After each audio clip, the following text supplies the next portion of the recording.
ਧੰਨਵਾਦ।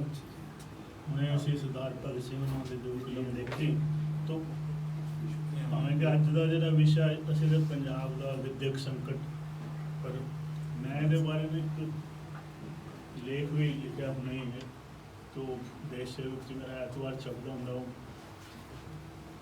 ਉਹ ਪਰ ਉਹਦੇ 'ਚ ਮੈਂ ਥੋੜ੍ਹਾ ਜਿਹਾ ਇਹ ਜੋ ਆਪ ਇੱਥੇ ਗੱਲਬਾਤ ਕਰਨੀ ਹੈ ਇਹਨੂੰ ਹੀ ਆਧਾਰ ਬਣਾ ਕੇ ਲਿਖਿਆ ਅਤੇ ਪਰ ਉਹਦਾ ਜਿਹੜਾ ਲੇਖ ਥੋੜ੍ਹਾ ਜਿਹਾ ਬਦਲਿਆ। ਅਤੇ ਪੰਜਾਬ ਦਾ ਵਿਦਿਅਕ ਸੰਕਟ ਜਿਹੜਾ ਹੈ ਸਾਮਰਾਜੀ ਖਪਤਕਾਰ ਸੱਭਿਆਚਾਰ ਦੀ ਦੇਣ ਤੋਂ ਇੱਥੇ ਹੀ ਮਤਲਬ ਜਿਹੜਾ ਤੁਹਾਨੂੰ ਸਮਝ ਆਇਆ ਵੀ ਕੀ ਮੇਰਾ ਮੇਨ ਜਿਹੜਾ ਪੁਆਇੰਟ ਕੀ ਹੈ ਤੋਂ ਇਹ ਇੱਕ ਤਰ੍ਹਾਂ ਦੇ ਮਤਲਬ ਸ਼ਹੀਦ ਭਗਤ ਸਿੰਘ ਉਹਨਾਂ ਨੂੰ ਸ਼ਰਧਾਂਜਲੀ ਵੀ ਹੈ ਕਿ ਉਹ ਵੀ ਜਿਹੜਾ ਸਾਮਰਾਜ ਤੋਂ ਪੂਰਨ ਜਿਹੜੀ ਆਜ਼ਾਦੀ ਚਾਹੁੰਦੇ ਸੀਗੇ ਅਤੇ ਜਿਹੜਾ ਉਹਨਾਂ ਨੇ ਸੋਚਿਆ ਸੀਗਾ ਵੀ ਅੰਗਰੇਜ਼ਾਂ ਦੇ ਇੱਥੋਂ ਜਾਣ ਨਾਲ ਵੀ ਜਿਹੜਾ ਇਹ ਸ਼ਾਇਦ ਖਦਸ਼ਾ ਵੀ ਉਹਨਾਂ ਨੇ ਜ਼ਾਹਰ ਕੀਤਾ ਸੀਗਾ ਕਿ ਮੰਤਵ ਸ਼ਾਇਦ ਪੂਰਾ ਹੋ ਨਾ ਸਕੇ, ਪਰ ਬਦਕਿਸਮਤੀ ਨਾਲ ਇਹ ਸੱਚੇ ਸਾਬਤ ਹੋਇਆ। ਤੋ ਮੌਜੂਦਾ ਸੰਕਟ ਵੀ ਜਿਹੜਾ ਉਹਦਾ ਮੈਂ ਵੀ ਇਹ ਨਿਚੋੜ ਕੱਢਿਆ ਵੀ ਆਖਰ ਇਹਦੇ ਪਿੱਛੇ ਜਿਹੜੀ ਸਭ ਤੋਂ ਵੱਡੀ ਗੱਲ ਹੈ ਉਹ ਜਿਹੜਾ ਸਾਮਰਾਜੀ ਖਪਤਕਾਰੀ ਸੱਭਿਆਚਾਰ ਦਾ ਇੰਪੀਰੀਅਲਿਸਟ ਕੰਜ਼ਿਊਮਰ ਕਲਚਰ ਉਹਦੀ ਦੇਣ। ਤੋ ਇੱਕ ਗੱਲ ਨਾ ਮੈਨੂੰ ਦੇਖਣ ਨੂੰ ਮਿਲਿਆ ਕਿ ਦੱਖਣੀ ਅਫਰੀਕਾ ਦੀ ਇੱਕ ਯੂਨੀਵਰਸਿਟੀ ਹੈਗੀ, ਉਹਦੇ ਦੇ ਐਂਟਰੈਂਸ ਜਿਹੜੇ ਗੇਟ 'ਤੇ ਇੱਕ ਸੁਨੇਹਾ ਲਿਖਿਆ ਹੋਇਆ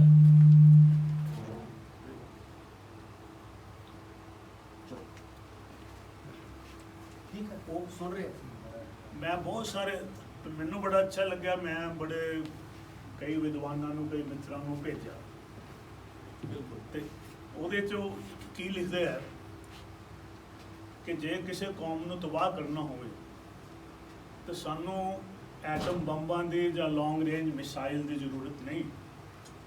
ਤੁਸੀਂ ਸਿਰਫ ਉਸ ਦਾ ਜਿਹੜਾ ਹੈਗਾ ਕੁਆਲਿਟੀ ਆਫ ਐਜੂਕੇਸ਼ਨ ਜਿਹੜਾ ਵਿਦਿਅਕ ਪੱਧਰ ਉਹ ਡੇਗ ਦਿਓ, ਉਹ ਆਪਣੇ ਆਪ ਹੀ ਕੌਮ ਜਿਹੜੀ ਢਹਿ ਜਾਏ।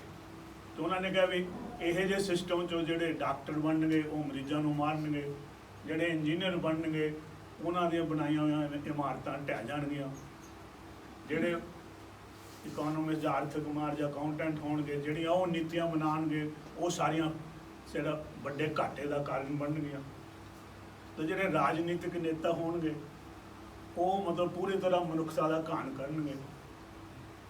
ਔਰ ਇਸ ਤਰ੍ਹਾਂ ਉਹਨਾਂ ਨੇ ਮਤਲਬ ਹਰ ਇੱਕ ਚੀਜ਼ 'ਤੇ ਜਿਹੜਾ ਦੱਸਿਆ ਵੀ ਪੂਰੀ ਤਰ੍ਹਾਂ ਜਦੋਂ ਵਿਦਿਅਕ ਪੱਧਰ ਜਿਹੜਾ ਡਿੱਗਦਾ ਹੈ ਤਾਂ ਸਮਾਜ ਦਾ ਜਿਹੜਾ ਪੂਰੀ ਤਰ੍ਹਾਂ ਇੱਥੋਂ ਤੱਕ ਉਹਨਾਂ ਨੇ ਕਿਹਾ ਵੀ ਜੱਜ ਵੀ ਜਿਹੜੇ ਬਣਨਗੇ ਉਹ ਇਨਸਾਫ ਵੀ ਨਹੀਂ ਦੇ ਸਕਣਗੇ। ਅਰਥਾਤ ਕੋਈ ਵੀ ਜਿਹੜਾ ਜੀਵਨ ਦਾ ਪੱਖ ਹੈ ਹਰ ਇੱਕ ਜਿਹੜਾ ਪ੍ਰਭਾਵਿਤ ਹੋ ਜਾਏਗਾ ਔਰ ਨਿਗਾਰ 'ਚ ਜਾਏਗਾ ਜਦੋਂ ਜਿਹੜਾ ਵਿਦਿਅਕ ਪੱਧਰ ਡਿੱਗੇਗਾ। ਤਾਂ ਬਹੁਤ ਸਾਰੇ ਲੋਕਾਂ ਨੇ ਮੈਨੂੰ ਬਹੁਤ ਹੀ ਜਿੰਨਾ ਮੈਂ ਸੋਚਦਾ ਸੀ ਉਸ ਤੋਂ ਕਿਤੇ ਜ਼ੋਰਦਾਰ ਜਿਹੜਾ ਸਮਰਥਨ ਮਿਲਿਆ, ਆਪਣੇ ਰਿਸਪੌਂਸ ਮਿਲਿਆ। ਪਰ ਨਾਲ ਬਹੁਤ ਸਾਰੇ ਲੋਕਾਂ ਨੇ ਇਹ ਵੀ ਕਿਹਾ ਵੀ ਪੰਜਾਬ 'ਚ ਬਿਲਕੁਲ ਹੀ ਅਜਿਹਾ ਹੋ ਰਿਹਾ।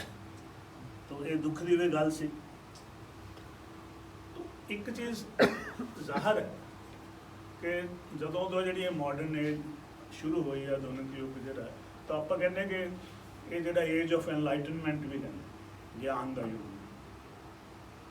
ਤਾਂ ਇੱਕ ਜਿਹੜਾ ਫਿਨੋਮੀਨਾ ਜਾਂ ਇੱਕ ਤੱਥ ਜਿਹੜਾ ਪੂਰੀ ਤਰ੍ਹਾਂ ਸਪਸ਼ਟ ਹੋ ਗਿਆ ਕਿ ਕਿਸੇ ਵੀ ਜਿਹੜੇ ਕੌਮ ਦਾ ਜਿਹੜਾ ਭਵਿੱਖ ਹੈ ਉਹ ਐਜੂਕੇਸ਼ਨਲ ਪੱਧਰ ਦੇ ਨਾਲ ਜੁੜਿਆ ਹੋਇਆ। ਤਾਂ ਜੇ ਐਜੂਕੇਸ਼ਨਲ ਪੱਧਰ ਡਿੱਗਦਾ ਹੈਗਾ ਤਾਂ ਜੇ ਅਸੀਂ ਕਹਿੰਦੇ ਹਾਂ ਕਿ ਜਦ ਇੰਨੇ ਬੰਦਿਆਂ ਦਾ ਮੈਨੂੰ ਰਿਸਪੌਂਸ ਆਇਆ ਹੈ ਅਤੇ ਉਹ ਕਹਿੰਦੇ ਵੀ ਪੰਜਾਬ ਦੇ ਵਿੱਚ ਜਿਹੜਾ ਐਜੂਕੇਸ਼ਨ ਦਾ ਪੱਧਰ ਜ਼ਾਹਰ ਡਿੱਗ ਰਿਹਾ, ਤਾਂ ਇਹਦਾ ਮਤਲਬ ਫਿਰ ਕਿਸ ਤਰ੍ਹਾਂ ਹੋ ਸਕਦਾ ਕਿ ਪੰਜਾਬ ਦਾ ਜੇ ਕੋਈ ਦਾਅਵਾ ਕਰਦਾ ਕਿ ਪੰਜਾਬ ਦਾ ਭਵਿੱਖ ਚੰਗਾ ਹੋ ਸਕਦਾ ਤਾਂ ਜ਼ਾਹਰ ਹੈ ਕਿ ਇਹ ਦੋ ਚੀਜ਼ਾਂ ਆਪਸ 'ਚ ਮੇਲ ਨਹੀਂ ਖਾਂਦੀਆਂ। ਹੁਣ ਸਵਾਲ ਇਹ ਹੈ ਕਿ ਪੰਜਾਬ ਜਿਹੜਾ ਇਤਿਹਾਸਿਕ ਪੰਜਾਬ ਦੀ ਭੂਮਿਕਾ ਜਿਹੜੀ ਵਿੱਦਿਆ ਜਾਂ ਗਿਆਨ ਦੇ ਖੇਤਰ 'ਚ ਕੀ ਰਹੀ। ਤਾਂ ਇਹ ਮੈਨੂੰ ਲੱਗਦਾ ਕਿ ਬਹੁਤ ਹੀ ਮਹਾਨ ਯੋਗਦਾਨ ਹੈ ਪੰਜਾਬ ਦਾ ਵਿੱਦਿਆ ਦੇ ਵਿੱਚ, ਗਿਆਨ ਦੇ ਵਿੱਚ। ਜੇ ਇਹ ਕਹਿ ਲਈਏ ਕਿ ਸੰਸਾਰ ਦੀ ਜੋ ਸਭ ਤੋਂ ਪਹਿਲੀ ਪੁਸਤਕ ਹੈ ਰਿਗਵੇਦ, ਉਹਦੀ ਰਚਨਾ ਵੀ ਇਸੇ ਧਰਤੀ 'ਤੇ ਹੋਈ। ਤਾਂ ਮੈਂ ਮੰਨਦਾ ਕਿ ਜਿੱਥੇ ਗਿਆਨ ਦੀ ਜੇ ਸਿਖਰ ਹੈ ਤਾਂ ਸ਼੍ਰੀ ਗੁਰੂ ਗ੍ਰੰਥ ਸਾਹਿਬ, ਉਹਨਾਂ ਦੀ ਵੀ ਰਚਨਾ ਇਸੇ ਧਰਤੀ 'ਤੇ ਹੋਈ। ਗਿਆਨ ਦਾ ਸਫ਼ਰ ਤੁਸੀਂ ਦੇਖੋ ਇਸ ਧਰਤੀ ਨੂੰ ਕਿੰਨਾ ਮਹਾਨ ਹੈ।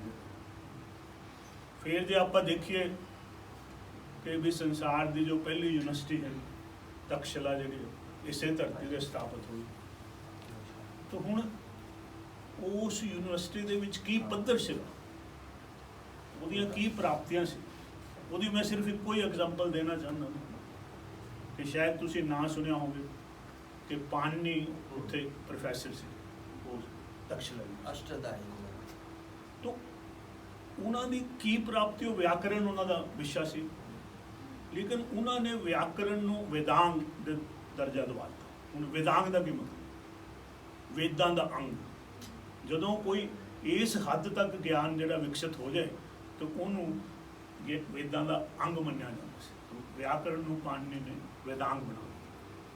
लेकिन एक चीज़ उन्होंने होर शायद तुहानूं पता होवे कि देवनागरी लिपि जिहड़ी है वो भी पाणिनि ने जिहड़ी दित्ती। पर हुण की देवनागरी जिहड़ी लिपि है बाकी दुनिया दी लिपियां नालों वखरी है, विलक्षण है? बिल्कुल विलक्षण है, क्योंकि कोई भी दुनिया की होर लिपि जिहड़ी है वो फोनैटिकली अरेंज नहीं है, उच्चारण प्रक्रिया फोनैटिक्स कि जिहड़ी देवनागरी लिपि का खा गा तो शुरू होती है, तो ये पाणिनि ने इस तरह बनाई है कि गले तो शुरू होके हर एक लाइन जिहड़ी है आंदी आंदी आंदी अखीर बुल्लां ते आ।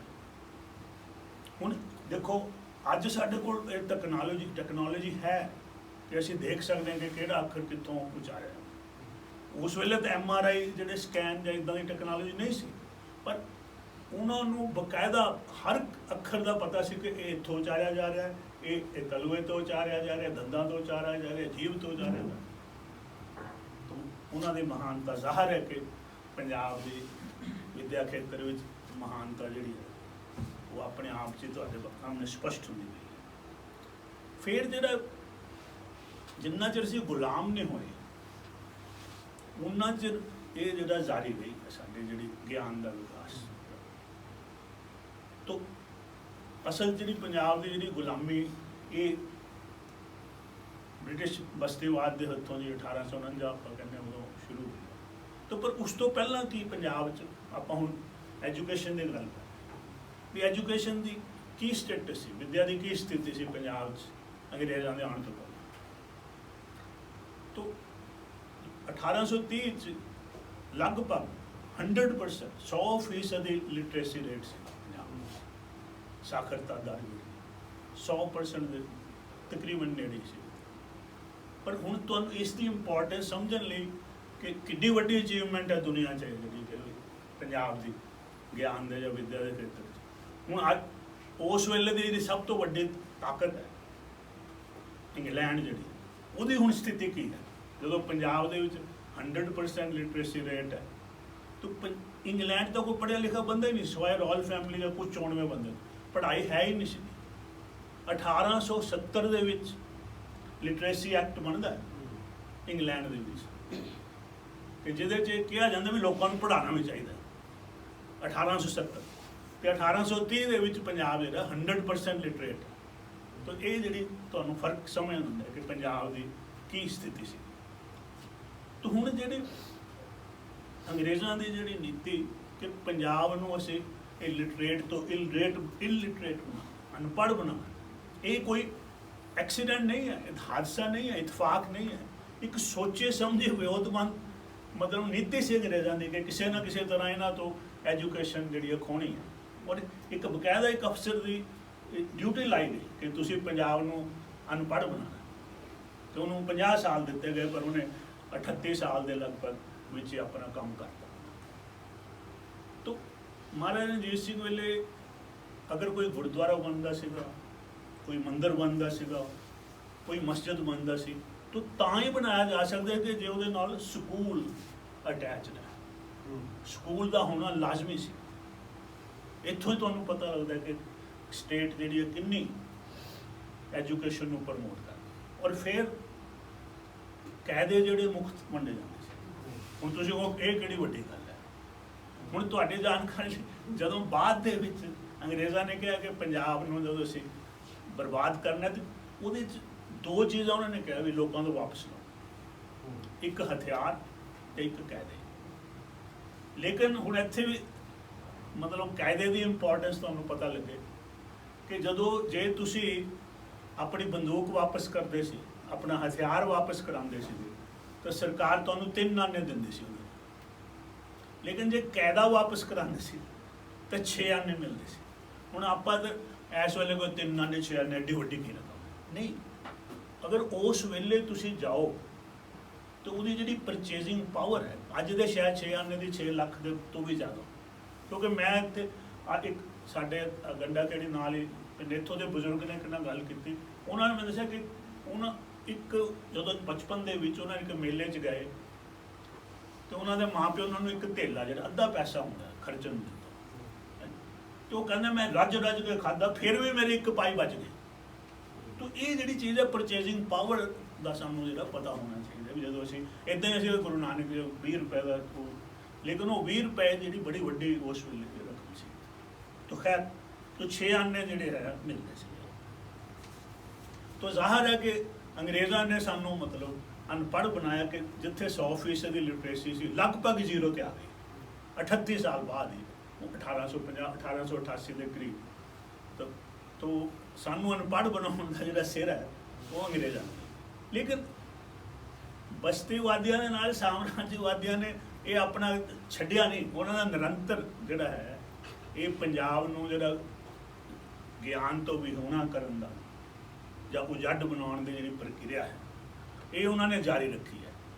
ਤਾਂ ਜਿੱਥੇ ਮੈਂ ਕਹਿੰਦਾ ਉਹਨਾਂ ਜਦੋਂ ਬ੍ਰਿਟਿਸ਼ ਸਾਮਰਾਜ ਨੇ ਸਾਨੂੰ ਅਨਪੜ੍ਹ ਬਣਾਇਆ ਤਾਂ ਅਮਰੀਕੀ ਸਾਮਰਾਜ ਨੇ ਸਾਨੂੰ ਉਜੱਡ ਬਣਾਇਆ। ਹੁਣ ਕਿਸ ਤਰ੍ਹਾਂ ਬਣਾਇਆ ਅਮਰੀਕਾ ਦੇ ਸਾਹਮਣੇ ਸਾਨੂੰ ਉਜੱਡ? ਇਹ ਹਰੇ ਇਨਕਲਾਬ ਬ੍ਰਿਟਿਸ਼ ਸਲੇਵਰੀ ਤੋਂ ਜਦ ਬ੍ਰਿਟਿਸ਼ ਦੀ ਗੁਲਾਮੀ ਤੋਂ ਅਸੀਂ ਅਨਪੜ੍ਹ ਹੋਏ, ਅਮਰੀਕਾ ਦੀ ਗੁਲਾਮੀ ਨੇ ਸਾਨੂੰ ਉਜੱਡ ਬਣਾ। ਤਾਂ ਉਜੱਡ ਕਿਸ ਤਰ੍ਹਾਂ ਬਣਾਇਆ ਕਿ ਹਰਾ ਇਨਕਲਾਬ ਅਸਲ ਦੇ ਵਿੱਚ ਹਰਾ ਇਨਕਲਾਬ ਹੈ ਕੀ? ਤਾਂ ਜਿਹੜੀ ਮੇਰੀ ਪਰਿਭਾਸ਼ਾ ਹਰੇ ਇਨਕਲਾਬ ਦੀ ਕਿ ਪੰਜਾਬ ਦੀ ਜਿਹੜੀ ਅਮੀਰ ਕਿਸਾਨੀ ਹੈ ਉਹਦਾ ਅਮਰੀਕੀ ਸਾਮਰਾਜ ਨਾਲ ਗੱਠਜੋੜ ਹੈ, ਔਰ ਪੰਜਾਬ ਦੀ ਜਿਹੜੀ ਅਮੀਰ ਕਿਸਾਨੀ ਹੈ ਉਹ ਸਰਮਾਏਦਾਰੀ ਜਮਾਤ ਦੇ ਵਿੱਚ ਬਦਲ ਜਾਂਦੀ। ਤਾਂ ਹੁਣ ਇਹਦੇ 'ਚ ਸਮੱਸਿਆ ਕੀ ਹੈ?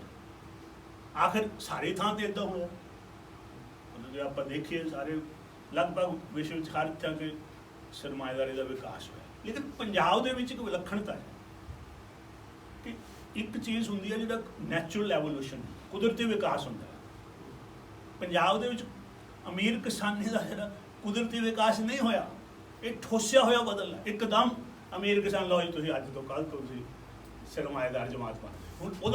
ਹੁਣ ਇੱਦਾਂ ਕਰਨ ਨਾਲ ਕੀ ਨੁਕਸਾਨ ਹੁੰਦਾ ਕਿ ਜਿਹੜੀ ਪੰਜਾਬ ਦੀ ਜਿਹੜੀ ਸਰਮਾਏਦਾਰੀ ਜਿਹੜੀ ਹਰੇ ਇਨਕਲਾਬ ਤੋਂ ਜਿਹੜੀ ਅਮੀਰ ਕਿਸਾਨੀ ਸੀ ਜਿਹੜੀ ਹੁਣ ਸਰਮਾਏਦਾਰੀ ਬਣ ਗਈ, ਇੰਨੀ ਮਤਲਬ ਅਖੜ ਇੰਨੀ ਧੱਕੜ ਇਹ ਜਿਹੜੀ ਸਲੀਕੇ ਤੋਂ ਰਹਿਤ ਸਦਾਚਾਰ ਤੋਂ ਰਹਿਤ ਮੈਂ ਨਹੀਂ ਕਦੀ ਦੁਨੀਆ ਦੇ ਕਿਤੇ। ਇਹਨਾਂ ਨੇ ਆਪਣਾ ਇੱਕ ਰਿਕਾਰਡ ਕਾਇਮ ਕੀਤਾ, ਅਖੜ ਪੁਣੇ ਧੱਕੜ ਪੁਣੇ ਔਰ ਉਜੱਡ ਪੁਣੇ ਜੋ ਪੰਜਾਬ ਦੀ ਜਿਹੜੀ, ਕਿਉਂਕਿ ਉਹਨੇ ਨਾਂ ਦਾ ਸਰਮਾਏਦਾਰੀ ਦਾ ਵੀ ਕੋਈ ਸਲੀਕਾ ਹੁੰਦਾ ਹੈ, ਸਰਮਾਏਦਾਰੀ ਦਾ ਵੀ ਕੋਈ ਸਦਾਚਾਰ ਹੁੰਦਾ ਹੈ, ਇਹਨਾਂ ਨੇ ਉਹ ਸਿੱਖਿਆ ਹੀ ਨਹੀਂ। ਫਿਰ ਸਰਮਾਏਦਾਰੀ ਜਿਹੜੀ ਉਹ ਆਪਣਾ ਨਿਸ਼ਚਿਤ ਕਰਦੀ ਵੀ ਆਹ ਮੇਰਾ ਖੇਤਰ, ਆਪਾਂ ਇੰਨਾ ਕੁ ਕੰਟਰੋਲ ਕਰਨਾ। ਇੱਥੇ ਦੀ ਜਿਹੜੀ ਅਮੀਰ ਕਿਸਾਨੀ ਸਰਮਾਏਦਾਰੀ ਬਣੀ ਉਹ ਛੱਡਿਆ ਹੀ ਕੁਛ ਨਹੀਂ, ਕੋਈ ਚੀਜ਼ ਪੰਜਾਬ ਦਾ ਕੋਈ ਪੱਖ ਛੱਡਿਆ ਹੀ ਨਹੀਂ, ਚਾਹੇ ਉਹ ਮਤਲਬ ਆਰਥਿਕਤਾ ਹੋਵੇ, ਚਾਹੇ ਧਾਰਮਿਕ ਹੋਵੇ, ਰਾਜਨੀਤਿਕ ਹੋਵੇ, ਅਕਾਦਮਿਕ ਹੋਵੇ, ਕੋਈ ਵੀ ਪੰਜਾਬ ਦੇ ਜੀਵਨ ਦਾ ਪੱਖ ਤੇ ਜਿਹੜੀ ਜਮਾਤ ਹੈ ਜਿਹੜੀ ਉਹ ਪੂਰੀ ਤਰ੍ਹਾਂ ਕਾਬਜ਼ ਹੈ। ਤਾਂ ਇਹ ਹੈ ਕਿਉਂਕਿ ਆਪ ਉਜੱਡ ਸੀ ਤਾਂ ਉਹਨੇ ਮਤਲਬ ਜਿਹੜਾ ਉਜੱਡਵਾਦ ਜਿਹੜਾ ਪੰਜਾਬ ਇੱਕ ਇਹੋ ਜਿਹੀ ਹੁਣ ਉਹ ਧਰਤੀ ਜਿਹੜੀ ਗਿਆਨ ਦੀ ਔਰ ਵਿੱਦਿਆ ਦੀ ਜਿਹਦੀ ਇੰਨੀ ਮਹਾਨ ਪ੍ਰਾਪਤੀ ਸੀ, ਹੁਣ ਉਜੱਡਵਾਦ ਦਾ ਕੇਂਦਰ ਹੈ ਦੁਨੀਆ 'ਚ। ਜਿਹੜਾ ਉਜੱਡਵਾਦ ਨੂੰ ਇੰਨੀ ਸਿਖਰ ਤੇ ਪਹੁੰਚਾਉਣ ਵਾਲੀ ਹੋਰ ਦੁਨੀਆ 'ਚ ਕੋਈ ਖਿੱਤਾ ਨਹੀਂ ਜਿੰਨਾ ਹਰੇ ਇਨਕਲਾਬ ਤੋਂ ਬਾਅਦ ਪੰਜਾਬ ਦੀ ਇਸ ਅਮੀਰ ਕਿਸਾਨੀ ਜੋ ਕਿ ਹੁਣ ਸਰਮਾਏਦਾਰੀ ਜਮਾਤ 'ਚ ਬਦਲ ਗਈ ਹੈ, ਜਿੱਡੀ ਉਜੱਡਵਾਦ ਨੂੰ ਜਿਸ ਹੱਦ ਤੱਕ ਇਹਨਾਂ ਨੇ ਪਰਨਾਇਆ ਔਰ ਅਪਣਾਇਆ, ਇਹ ਜਿਹੀ ਮਿਸਾਲ ਤੁਹਾਨੂੰ ਦੁਨੀਆ 'ਚ ਕਿਤੇ ਮਿਲ ਨਹੀਂ ਸਕਦੀ। ਹੁਣ ਆਪਾਂ ਦੇਖ ਸਕਦੇ ਹਾਂ, ਚਲੋ ਆਪਾਂ ਗੱਲ ਐਜੂਕੇਸ਼ਨ ਦੀ ਫਿਰ ਮੈਂ ਦੇਖੋ ਤੁਸੀਂ ਤਾਂ ਹੁਣ ਨਹੀਂ ਦੇਖਿਆ, ਤੁਸੀਂ ਮਤਲਬ ਤੁਹਾਡੀ ਉਮਰ ਜਿਹੜੀ ਹੈਗੀ ਆ ਤੁਸੀਂ ਹਰੇ ਇਨਕਲਾਬ ਤੋਂ ਪਹਿਲਾਂ ਦਾ ਜਿਹੜਾ ਪੀਰੀਅਡ ਨਹੀਂ ਦੇਖਿਆ। ਹੁਣ ਮੇਰੀ ਉਮਰ 'ਚ ਅਸੀਂ मैं घट्टो घੱਟ ਦੋਨੋਂ ਦੇਖੇ ਨੇ ਐਜੂਕੇਸ਼ਨ। ਜਦੋਂ ਮੈਂ ਤੁਹਾਡੀ ਉਮਰ ਦਾ ਵਿਦਿਆਰਥੀ ਸੀ ਤਾਂ ਉਦੋਂ ਹਰਾ ਇਨਕਲਾਬ ਹਾਲੇ ਆਇਆ ਵੀ ਨਹੀਂ ਸੀ ਉਦੋਂ। ਤੇ ਹੁਣ ਮੈਂ ਬਾਅਦ ਦੇ ਵਿੱਚ ਵੀ ਤੂੰ ਮੈਂ ਆਪਣੇ ਆਪ 'ਚ ਹੰਡਾਇਆ, ਮੈਂ ਕਿਸੇ ਨੂੰ ਸੁਣੀਆਂ ਸੁਣਾਈਆਂ ਗੱਲਾਂ ਨਹੀਂ ਕਰ ਰਿਹਾ। ਤੂੰ ਹਰੇ ਇਨਕਲਾਬ ਤੋਂ ਜਿਹੜੀ ਪੰਜਾਬ ਦੀ ਵਿੱਦਿਆ ਦੇ ਵਿੱਚ ਐਜੂਕੇਸ਼ਨ ਬਹੁਤ ਬੁਨਿਆਦੀ ਤਬਦੀਲੀਆਂ। ਪਹਿਲਾਂ ਜਿਹੜਾ ਮੈਂ ਦੇਖਿਆ ਕਿ ਤੁਸੀਂ ਵੀ ਜੇ ਦੇਖੋ ਖੋਜ ਕਰੋ ਤੁਹਾਨੂੰ ਇਹ ਤੱਥਾਂ ਦੀ ਪੁਸ਼ਟੀ ਹੋਈ ਕਿ ਪਹਿਲਾਂ ਜਿਹੜੇ ਬਹੁਤ ਸਾਰੇ ਸਧਾਰਨ ਘਰਾਂ ਦੇ ਬੱਚੇ ਜਿਹੜੇ ਸੀ ਉਹ ਪੜ੍ਹ ਲਿਖ ਕੇ ਤੇ ਚੰਗੀਆਂ ਪੋਜੀਸ਼ਨਾਂ 'ਤੇ ਪਹੁੰਚ ਜਾਂਦੇ ਸੀ। ਫਿਰ ਬਹੁਤ ਸਾਰੇ ਇੱਥੋਂ ਜਿਹੜੇ ਵਿਦੇਸ਼ਾਂ ਜਾਂਦੇ ਸੀਗੇ ਉੱਥੋਂ ਮਤਲਬ ਜਿਹੜਾ ਉਚੇਰੀ ਵਿੱਦਿਆ ਹਾਸਲ ਕਰਦੇ ਸੀ ਤਾਂ ਫਿਰ ਵਾਪਸ ਆਉਂਦੇ ਸੀ, ਉਹ ਆਪਣੀਆਂ ਸੇਵਾਵਾਂ ਪੰਜਾਬ ਲਈ ਦਿੰਦੇ ਸੀ। ਤੁਹਾਡੇ ਯੂਨੀਵਰਸਿਟੀ 'ਚ ਦੇਖੋ ਕਈ ਇਹੋ ਜਿਹੇ ਪ੍ਰੋਫੈਸਰ ਜੀ ਕਈ ਵਿਭਾਗਾਂ ਹਰ ਇੱਕ ਯੂਨੀਵਰਸਿਟੀ ਦਾ ਉਹ ਉੱਥੋਂ ਦੇ ਪੜ੍ਹੇ ਲਿਖੇ ਉਹਨਾਂ ਡਿਗਰੀਆਂ ਉੱਥੋਂ ਲਈਆਂ ਲੇਕਿਨ ਆ ਕੇ ਇੱਥੇ ਉਹਨਾਂ ਨੇ ਆਪਣੀ ਸੇਵਾ ਨੂੰ। ਅੱਛਾ ਮੈਂ ਤਾਂ ਡਾਕਟਰ ਮੈਂ ਮੈਡੀਕਲ ਕਾਲਜ ਪਟਿਆਲਾ ਦੇ ਤੁਹਾਨੂੰ ਦੱਸਦਾ ਵੀ ਕਿੰਨੇ ਜਿਹੜੇ ਉਸ ਵੇਲੇ 60s ਦੇ ਵਿੱਚ 70s ਦੇ ਵਿੱਚ ਜਿਹੜੇ ਡਾਕਟਰ ਉੱਥੇ ਜਾਂਦੇ ਸੀ ਇੰਗਲੈਂਡ ਜ਼ਿਆਦਾ ਇੰਗਲੈਂਡ ਜਾਂਦੇ ਸੀ। ਉੱਥੋਂ ਉਹਨਾਂ ਨੇ MRC PFRC ਕਰਨੀ ਲਗਭਗ ਹਰ ਇੱਕ ਜਿਹੜਾ ਜਦੋਂ ਵੀ ਉਹਨੇ ਪੋਸਟ ਗ੍ਰੈਜੂਏਸ਼ਨ ਕਰਨੀ ਉੱਥੋਂ ਲੈਂਦੇ ਸੀ। ਉਦੋਂ ਹਾਲੇ ਸਾਡੇ ਨਹੀਂ ਸੀ ਇੰਨੀ ਜਿਹੜੀ ਮਤਲਬ ਮੈਡੀਕਲ ਖੇਤਰ ਦੇ ਵਿੱਚ ਜਿਹੜੀ ਉਹ ਫੈਸਿਲਿਟੀਜ਼ ਨਹੀਂ ਸੀ।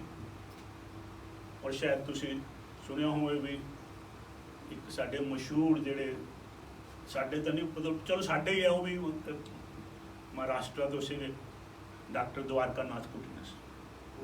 ਤਾਂ ਡਾਕਟਰ ਦਵਾਰਕਾ ਨਾਥ ਕੁਟਨਸ ਜਿਹੜੇ ਉਹ ਸਰਜਨ ਸੀਗੇ ਉਹਨਾਂ ਨੇ ਵੀ FRCS ਇੰਗਲੈਂਡ ਸੀ ਲੇਕਿਨ ਉਹ ਬੜੇ ਇਨਕਲਾਬੀ ਅੱਜ ਭਗਤ ਸਿੰਘ ਉਹਨਾਂ ਦੀ ਗੱਲ ਹੋ ਰਹੀ ਉਹ ਵੀ ਡਾਕਟਰ ਦਵਾਰਕਾ ਨਾਥ ਕੁਟਨਸ ਵੀ ਬਹੁਤ ਡੈਡੀਕੇਟਡ ਇਨਕਲਾਬੀ ਸੀ।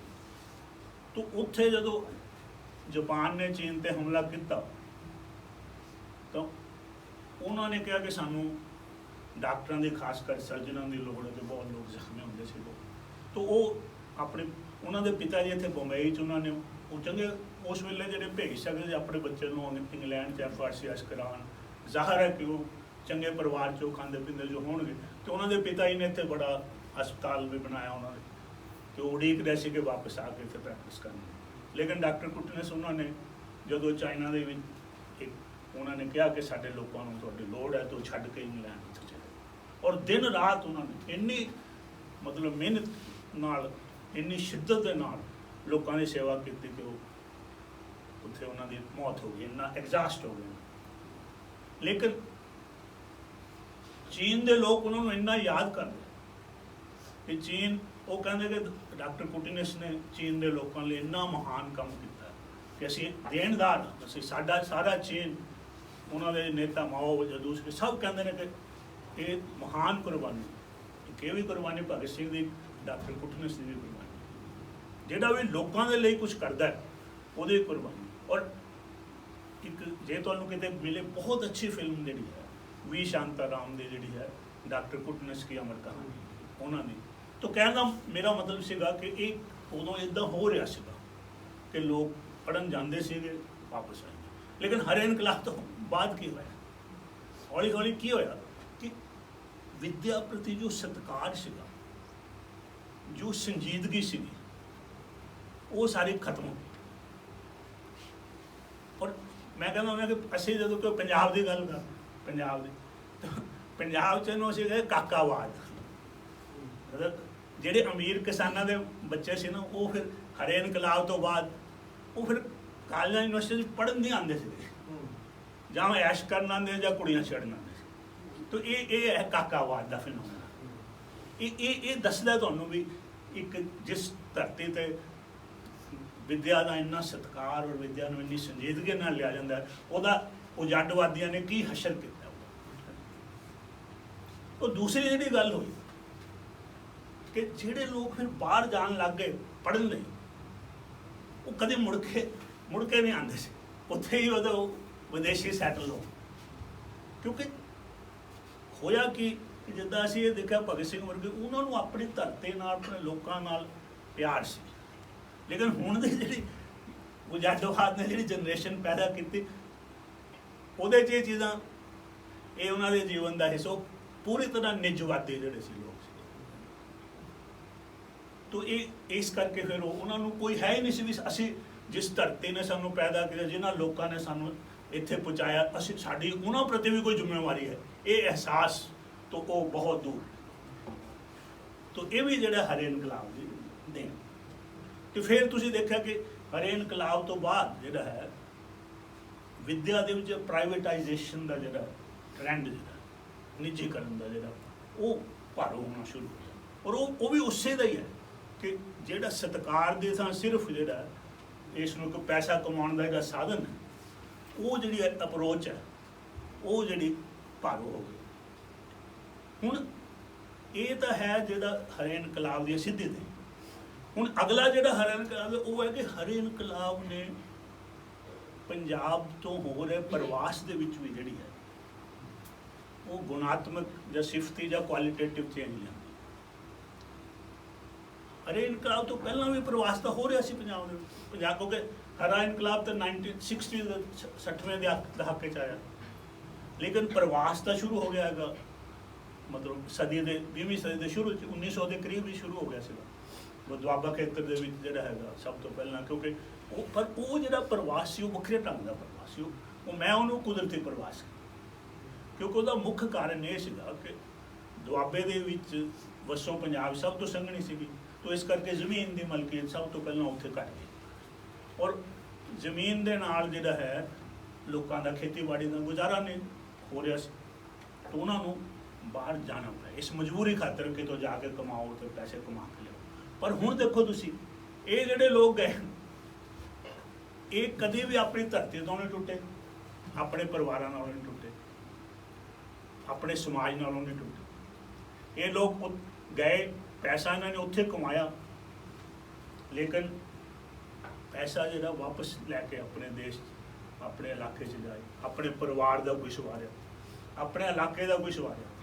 ਇਹਨਾਂ ਨੇ ਉੱਥੇ ਸਕੂਲ ਬਣਵਾਏ, ਕਾਲਜ ਬਣਵਾਏ, ਹਸਪਤਾਲ ਬਣਵਾਏ, ਕਈਆਂ ਨੇ ਗੁਰਦੁਆਰਾ ਦੇ ਇਮਾਰਤਾਂ 'ਚ ਉਹ ਉਸਾਰਨ 'ਚ ਯੋਗਦਾਨ ਪਾਇਆ, ਕਈਆਂ ਨੇ ਗੁਰਦੁਆਰਾ ਸਾਹਿਬ ਦੇ ਨਾਲ ਜਿਹੜੇ ਯਾਤਰੂਆਂ ਲਈ ਕਮਰੇ ਹੁੰਦੇ ਆ ਉਹ ਹੀ ਉਸਾਰ ਦਿੱਤੇ। ਤਾਂ ਹਰ ਤਰ੍ਹਾਂ ਨਾਲ ਜੇ ਆਪਾਂ ਦੇਖੀਏ ਕਿ ਇਹਨਾਂ ਪ੍ਰਵਾਸੀਆਂ ਦਾ ਪੰਜਾਬ ਦੇ ਵਿੱਚ ਹਾਂ ਪੱਖੀ ਭੂਮਿਕਾ, ਇਹਨਾਂ ਨੇ ਪੋਜ਼ਿਟਿਵ ਕੰਟਰੀਬਿਊਸ਼ਨ ਕੀਤੀ ਹੈ ਪੰਜਾਬ। ਲੇਕਿਨ ਹੁਣ ਕੀ ਹੈ, ਹੁਣ ਤੁਸੀਂ ਜਿਹੜੇ ਹੁਣ ਦਾ ਪ੍ਰਵਾਸੀ ਜਿਹੜਾ ਹਰੇ ਇਨਕਲਾਬ ਤੋਂ ਬਾਅਦ ਪ੍ਰਵਾਸ ਹੋਇਆ, ਇਹ ਸਾਮਰਾਜੀ ਪ੍ਰਵਾਸ ਹੈ। ਇਹਦੇ ਵਿੱਚ ਪੰਜਾਬ ਦਾ ਨੁਕਸਾਨ ਹੀ ਨੁਕਸਾਨ ਹੈ। ਇਹ ਸਾਮਰਾਜੀ ਦੇਸ਼ਾਂ ਦੇ ਹਿੱਤਾਂ 'ਚ ਭੁਗਤ ਰਿਹਾ ਹੈ। ਸਾਡਾ ਤਾਂ ਸਭ ਕੁਝ ਜਾ ਰਿਹਾ ਹੈ, ਸਾਡਾ ਬ੍ਰੇਨ ਡਰੇਨ ਹੋ ਰਿਹਾ, ਸਾਡਾ ਮੈਨ ਪਾਵਰ ਡਰੇਨ ਹੋ ਰਿਹਾ, ਸਾਡਾ ਪੈਸਾ ਵੀ ਡਰੇਨ ਹੋ ਰਿਹਾ। ਇਹ ਉਹ ਜਿਹੜੇ ਪ੍ਰਵਾਸੀ ਸੀਗੇ ਤੁਸੀਂ ਦੇਖੋ ਕਿ ਉਹਦਾ ਪੈਸਾ ਲਿਆ ਰਹੇ ਸੀ। ਔਰ ਇੱਕ ਪੈਮਾਨਾ ਅਗਰ ਤੁਸੀਂ ਦੇਖੋ ਕਿ ਤੁਸੀਂ ਗ੍ਰਾਫ ਬਣਾਓ ਕਿ ਪੰਜਾਬ ਦੇ ਵਿੱਚ ਜਿਹੜੀ ਜ਼ਮੀਨ ਦੀ ਕੀਮਤਾਂ ਨੇ, ਜਦੋਂ ਉਹ ਪ੍ਰਵਾਸੀ ਸੀਗੇ ਜਿਹੜੇ ਪੈਸਾ ਭੇਜ ਰਹੇ ਸੀ ਤਾਂ ਪੰਜਾਬ ਦੀਆਂ ਜ਼ਮੀਨ ਦੀਆਂ ਕੀਮਤਾਂ ਲਗਾਤਾਰ ਉੱਪਰ ਜਾ ਰਹੀਆਂ ਸੀ। ਹੁਣ ਜਦੋਂ ਦਾ ਇਹ ਉਲਟ ਪ੍ਰਵਾਸ ਜਾਂ ਸਾਮਰਾਜੀ ਪ੍ਰਵਾਸ ਸ਼ੁਰੂ ਹੋਇਆ ਤਾਂ ਹੁਣ ਲਗਾਤਾਰ ਕੀਮਤਾਂ ਜਿਹੜੀਆਂ ਘਟ ਗਈਆਂ। ਕਿਉਂ? ਕਿਉਂਕਿ ਇਹ ਜਿਹੜੇ ਹੁਣ ਦੇ ਜਿਹੜੇ ਪ੍ਰਵਾਸੀ ਹੈ ਉਹ ਕਹਿੰਦੇ ਵੀ ਨਾ ਤਾਂ ਅਸੀਂ ਆਪ ਵਾਪਸ ਆਉਣਾ, ਨਾ ਸਾਡੇ ਬੱਚਿਆਂ ਨੇ। ਤੋ ਆਪਣੇ ਬਜ਼ੁਰਗ ਮਾਂ-ਬਾਪ ਨੂੰ ਵੀ ਕਹਿੰਦੇ ਵੀ ਭਾਈ ਨਾ ਅਸੀਂ ਆਣਾ, ਨਾ ਸਾਡੇ ਬੱਚੇ, ਤੁਸੀਂ ਇੱਥੇ ਜ਼ਮੀਨ ਜਾਇਦਾਦ ਰੱਖ ਕੇ ਕੀ ਕਰਨਾ ਬਈ, ਇਹਨੂੰ ਮਗਰੋਂ ਲਾਓ ਤੇ ਸਾਡੇ ਜਿਹੜੇ ਸੈਟਲ ਹੋਣ 'ਚ ਇੱਥੇ ਹੈਲਪ ਕਰੋ। ਤੋ ਨਿਰਾ ਇਹ ਨਹੀਂ ਕਿ ਬਜ਼ੁਰਗਾਂ ਨੂੰ ਵੀ ਘੜੀਸਦੇ ਉੱਥੇ। ਤੋ ਬਜ਼ੁਰਗ ਜਿਹੜੇ ਨੇ ਵਿਚਾਰੇ ਜਿਹਨਾਂ ਸਾਰੀ ਉਮਰ ਹੁਣ ਇੱਥੇ ਗੁਜ਼ਾਰਤੀ, ਹੁਣ ਤੁਸੀਂ ਦੇਖੋ ਕਿੰਨਾ ਮੁਸ਼ਕਲ ਅੱਜ ਸਾਰਿਆਂ ਤੋਂ ਜ਼ਿਆਦਾ ਜਿਹੜਾ ਆਪਣਾ ਪ੍ਰਵਾਸ ਜਿਹੜਾ ਕੈਨੇਡਾ 'ਚ ਹੋ ਰਿਹਾ। ਹੁਣ ਦੇਖੋ ਫਰਕ। ਚਲੋ ਪੰਜਾਬ ਨੂੰ ਤੁਸੀਂ ਜੇ ਭਾਰਤ ਜਾਂ ਪੰਜਾਬ ਨੂੰ ਆਪਾਂ ਵੀ ਸਾਮਰਾਜੀ ਦੇਸ਼ਾਂ ਦੇ ਜੋ ਨੀਤੀਆਂ ਕਾਰਨ ਅਸੀਂ ਗਰੀਬ ਆਰਥਿਕ ਤੌਰ 'ਤੇ, ਪਰ ਕੁਦਰਤੀ ਤੌਰ 'ਤੇ ਵਾਤਾਵਰਨ ਦੇ ਕਲਾਈਮੇਟ ਦੇ ਪੱਖੋਂ ਇਹ ਬਹੁਤ ਹੀ ਕੁਦਰਤ ਪੱਖੋਂ ਬਹੁਤ ਅਮੀਰ ਧਰਤੀ ਹੈ। ਇੰਨੀ ਅਮੀਰ ਹੈ ਪੰਜਾਬ ਦੀ ਧਰਤੀ ਕਿ ਇੱਥੇ ਇੰਨੀ ਜਿਹੜੀ ਇੱਕ ਕੁਦਰਤੀ ਜਿਹੜੀ ਹੈ, ਕੁਦਰਤੀ ਅਮੀਰੀ ਦਾ ਜਿਹੜਾ ਅੰਦਾਜ਼ਾ ਜਿਹੜਾ ਹੈ ਉਹ ਡਾਈਵਰਸਿਟੀ ਤੋਂ ਲਾਇਆ ਜਾਂਦਾ। ਕਿੰਨੇ ਕਿਸਮ ਦੀ ਜਿਹੜੀ ਬਨਸਪਤੀ ਜਿਹੜੀ ਹੈ, ਤੁਸੀਂ ਦੇਖ ਲਓ ਕਿ ਮੈਂ ਨਾ ਸਿਆਟਲ 'ਚ ਰਹਿੰਦਾ ਸੀਗਾ, ਉਹ ਵੀ ਨਾਲ ਬਿਲਕੁਲ ਉਹ ਇੱਕੋ ਹੀ ਚੀਜ਼ ਹੈ, ਕੈਨੇਡਾ ਦੇ ਨਾਲ ਲੱਗਦਾ ਬੋਰਡ, ਸਿਆਟਲ ਵੈਨਕੂਵਰ ਨੇ ਇੱਕੋ ਹੀ। ਤੁਸੀਂ ਦੱਸ ਨਹੀਂ ਸਕਦੇ ਵੀ ਤੁਸੀਂ ਸਿਆਟਲ 'ਚ ਹੋ ਕਿ ਵੈਨਕੂਵਰ 'ਚ ਹੋ, ਮਤਲਬ ਜਿਹੜੀ ਉਹਦਾ ਇਲਾਕਾ ਨਾਲ ਹੈ। ਹੁਣ ਉਹਨੂੰ ਗ੍ਰੀਨ ਸਟੇਟ ਕਹਿੰਦੇ, ਵਾਸ਼ਿੰਗਟਨ ਸਟੇਟ। ਤੇ ਉੱਥੇ ਮੈਂ ਸਿਰਫ 90% ਤੋਂ ਜ਼ਿਆਦਾ ਜਿਹੜੇ ਦਰਖਤ ਨੇ ਉਹ 3 ਕਿਸਮ ਦੇ ਦਰਖਤ ਨੇ, ਜਿਹਨੂੰ ਕਹਿੰਦੇ ਪਾਈਨ, ਸਪਰੂਸ ਤੇ ਸੀਡਰ। ਹੁਣ ਉਹਦਾ ਮੁਕਾਬਲਾ ਤੁਸੀਂ ਚਲੋ ਹਿੰਦੁਸਤਾਨ ਨਾਲ ਕਰੋ, ਜਿਹੜੀਆਂ ਅਸੀਂ ਗਰੀਬ ਅੱਜ ਦੇ ਸਾਡੇ ਇੱਕ ਉੜੀਸਾ ਜਿਹੜੀ ਇੱਕ ਪਹਾੜੀ ਉਹਦੇ 28,000 ਕਿਸਮ ਦੀ ਬਨਸਪਤੀ ਹੈ। ਇੱਕ ਹਿਮਾਲਾ ਤੇ ਇੱਕ ਅੰਦਾਜ਼ਾ ਹੈਗਾ ਕਿ 94,000 ਕਿਸਮ ਦੀਆਂ ਡਿਫਰੈਂਟ ਸਪੀਸ਼ੀਜ਼ ਜਿਹੜੀਆਂ ਨੇ, ਵੈਰਾਈਟੀਜ਼। ਤੋ ਇਹ ਅੰਦਾਜ਼ਾ ਲਾਓ ਵੀ ਸਾਡੇ ਬਜ਼ੁਰਗਾਂ ਨੂੰ ਜਦੋਂ ਉੱਥੇ ਘੜੀਸਿਆ ਜਾਂਦਾ ਹੈ, ਤੇ ਇਹ ਜਿਹੜੀ ਕੁਦਰਤ ਨੇ ਜਿਹੜੀ ਸਭ ਤੋਂ ਅਮੀਰ ਵਾਤਾਵਰਣ ਪੱਖੋਂ ਜਿਹੜੀ ਬੈਸਟ ਕਲਾਈਮੇਟ ਦਿੱਤਾ ਹੋਇਆ ਜਿਸ ਧਰਤੀ ਨੂੰ, ਉੱਥੋਂ one of the worst climate ਹੈ। ਕੈਨੇਡਾ 'ਚ ਰਹਿਣਾ ਬਹੁਤ ਮੁਸ਼ਕਿਲ ਹੈ। ਕਿਉਂ ਨਹੀਂ ਸੀ ਪਾਪੂਲਰ? ਅੱਜ ਵੀ ਦੇਖੋ ਨਾ ਕੈਨੇਡਾ ਦੇ ਵਿੱਚ ਮਤਲਬ ਜਿਹੜਾ ਸਾਡੇ ਨਾਲੋਂ 4 ਗੁਣਾ ਵੱਡਾ ਦੇਸ਼ ਹੈ ਏਰੀਆ ਦੇ ਵਿੱਚ। ਅਮਰੀਕਾ ਨਾਲੋਂ ਵੀ ਕੈਨੇਡਾ ਵੱਡਾ, ਸ਼ਾਇਦ ਤੁਹਾਨੂੰ ਨਾ ਪਤਾ ਹੋਵੇ ਕਿ ਮਤਲਬ ਜਿਹੜਾ ਏਰੀਆ ਜਿਹੜਾ ਕੈਨੇਡਾ ਦਾ ਅਮਰੀਕਾ ਨਾਲੋਂ ਵੱਡਾ। ਅਮਰੀਕਾ ਸਾਡੇ ਨਾਲੋਂ 3 ਗੁਣਾ ਵੱਡਾ ਹੈ। ਤਾਂ ਜ਼ਾਹਰ ਹੈ ਕਿ ਕੈਨੇਡਾ ਲਗਭਗ ਸਾਡੇ ਨਾਲੋਂ 4 ਗੁਣਾ ਵੱਡਾ ਹਿੰਦੁਸਤਾਨ। ਆਬਾਦੀ ਕਿੰਨੀ ਹੈ? 3 ਕਰੋੜ। ਅੰਦਾਜ਼ਾ ਲਾਓ ਵੀ ਉੱਥੇ ਵਸੋਂ ਤਾਂ ਹੈ ਹੀ ਨਹੀਂ ਸੀ। ਕਿਉਂ ਨਹੀਂ ਵਸੋਂ ਕਿਉਂ ਨਹੀਂ ਹੋਈ? ਜੇ ਆਪਾਂ ਦੇਖੀਏ ਵੀ ਇਤਿਹਾਸਕ ਤੌਰ ਤੇ ਵਸੋਂ ਕਿੱਥੇ ਹੁੰਦੀ ਹੈ? ਜਿੱਥੇ ਰਹਿਣ ਦੇ ਧਰਤੀ ਕਾਬਲ ਹੈ। ਤਾਂ ਇਸ ਕਰਕੇ ਹੁਣ ਕੈਨੇਡਾ ਆਪਣੇ ਬਜ਼ੁਰਗ ਜਾ ਰਹੇ ਨੇ, ਉੱਥੇ ਕਈ ਮਹੀਨੇ ਜਿਹੜਾ ਸੂਰਜ ਨਹੀਂ ਨਿਕਲਦਾ। ਇਹ ਅੱਤ ਦੀ ਜਿਹੜੀ ਠੰਡ ਹੈ, ਔਰ ਫਿਰ ਕਿਤੇ ਜਿਹੜਾ ਧੁੱਪ ਨਹੀਂ ਨਿਕਲਦੀ ਤਾਂ ਉਹਦੇ ਨਾਲ ਤੁਹਾਡੇ ਜਿਹੜੀ ਵਿਟਾਮਿਨ ਡੀ ਡੈਫੀਸ਼ੀਐਂਸੀ ਹੋ ਜਾਂਦੀ। ਫਿਰ ਜੇ ਧੁੱਪ ਨਹੀਂ ਨਿਕਲਦੀ ਤੁਹਾਡੇ ਸਰੀਰ 'ਚੋਂ ਜਿਹੜੇ ਹੈ, ਅਗਰ ਕਿਸੇ ਬੰਦੇ ਨੂੰ ਕੁਛ ਨਾ ਕਰੋ, ਉਹਨੂੰ ਧੁੱਪੇ ਨਾ ਬੈਠਣ ਦਿਓ ਕੁਛ ਦੇਰ ਲਈ, ਕੁਛ ਦਿਨਾਂ ਲਈ, ਤਾਂ ਡਿਪਰੈਸ਼ਨ ਚਲਾ ਜਾਂਦਾ। ਕਿਉਂ?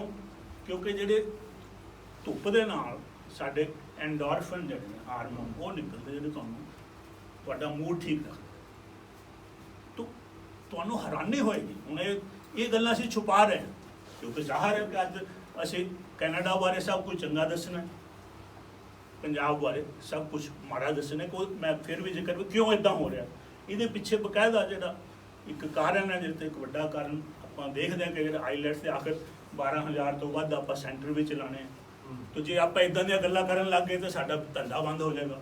ਤਾਂ ਆਪਾਂ ਲੱਗੇ ਹੋਏ, ਲੇਕਿਨ ਇਹ ਸੱਚਾਈ ਹੈ ਕਿ ਇੰਨੀ ਵੱਡੀ ਗਿਣਤੀ ਦੇ ਵਿੱਚ ਲੋਕ ਕੈਨੇਡਾ ਜਾ ਕੇ ਡਿਪਰੈਸ ਹੁੰਦੇ ਨੇ।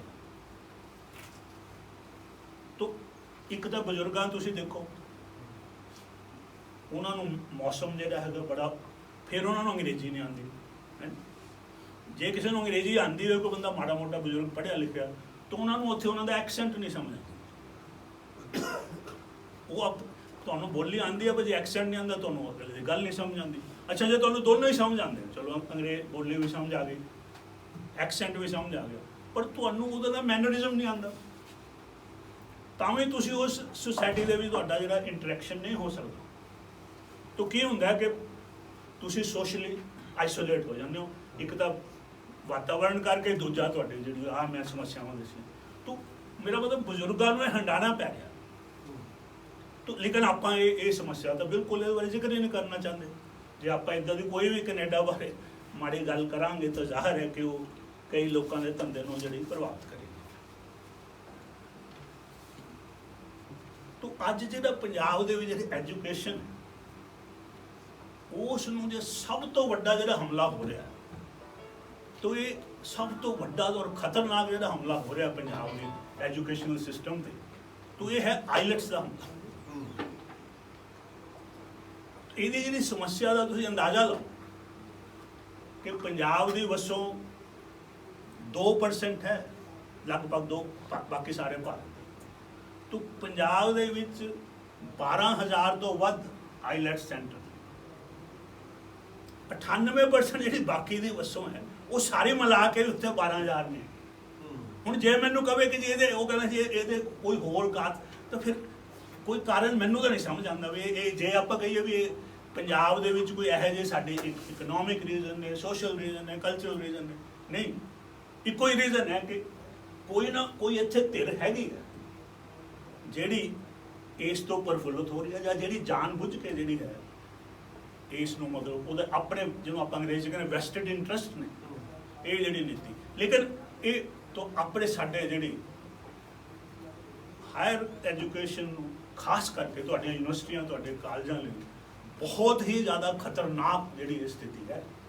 ਆਪਾਂ ਹਾਲੇ ਪੂਰੀ ਤਰ੍ਹਾਂ ਇਸ ਦੀ ਭਿਆਨਕਤਾ ਨੂੰ ਨਹੀਂ ਸਮਝਿਆ, ਇਸ ਦੇ, ਕਿਉਂਕਿ ਅੱਜ ਹਾਲਤ ਇਹ ਹੋ ਗਈ ਹੈ ਕਿ ਹਰ ਇੱਕ ਜਿਹੜਾ ਪੰਜਾਬ ਦਾ ਬੱਚਾ ਹੈ ਉਹ ਸਿਰਫ ਬੱਚੇ ਨਹੀਂ, ਬੁੜਿਆਂ ਦੇ ਵਿੱਚ ਵੀ, ਜਿਹੜੇ ਅਨਪੜ੍ਹ ਬੁੜਿਆਂ ਨੂੰ ਵੀ ਪਤਾ ਹੈ 10+2 ਤੋਂ ਅਗਲਾ ਕੀ ਕਰਨਾ ਹੈ।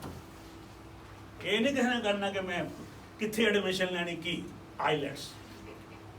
ਹੁਣ ਇੱਕ ਨਾ ਬੜਾ ਮਤਲਬ ਜਾਣਦੇ ਨੇ ਭੁਪਿੰਦਰ ਜੀ ਵੀ ਬੜੇ, ਤੋਂ ਮੇਰਾ ਅੰਮ੍ਰਿਤਸਰ 'ਚ ਪਿਛਲੇ ਮਹੀਨੇ ਇੱਕ ਲੈਕਚਰ ਸੀ, ਉਹ ਵੀ ਸਟੇਜ ਸੈਕਟਰੀ ਸੀ, ਇਹੀ ਗੱਲ ਮੈਂ ਉੱਥੇ ਕੀਤੀ। ਉਹਨਾਂ ਨੇ ਦੱਸਿਆ, ਕਹਿੰਦੇ ਦੇਖੋ ਬੜੇ ਸੁਲਝੇ ਬੰਦੇ ਨੇ, ਕਹਿੰਦੇ ਮੇਰੀ ਲੜਕੀ ਨੇ LLM ਕੀਤੀ, ਅਸੀਂ ਕਹਿੰਦਾ ਇੰਨਾ ਬੜੇ ਚਾਅ ਸਾਨੂੰ, ਬੜੇ ਖੁਸ਼ ਹੋਏ।